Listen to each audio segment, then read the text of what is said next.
Qalın və inci saitlər hansıdır? Əlifbada neçə hərf və neçə səs var? Dodaqlanan və dodaqlanmayan saitlər hansıdır? Qalın və inci saitlər hansıdır? A, I, O, U qalın saitlərdir. E, Ə, İ, Ö, Ü inci saitlərdir. Əlifbada neçə hərf və neçə səs var? Əlifbada 32 hərf var, 34 səs var. Dodaqlanan və dodaqlanmayan saitlər hansıdır? Dodaqlanan O, Ö, U, Ü, dodaqlanmayan A, Ə, I, İ.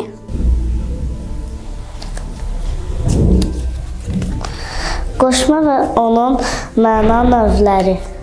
Məna növləri məsafə, istiqamət, səbəb, zaman, məsafə qoşması, qədər, istiqamət qoşması, tərəf, doğru, səbəb qoşması, üçün, ötrü, zaman qoşması, əvvəl, sonra.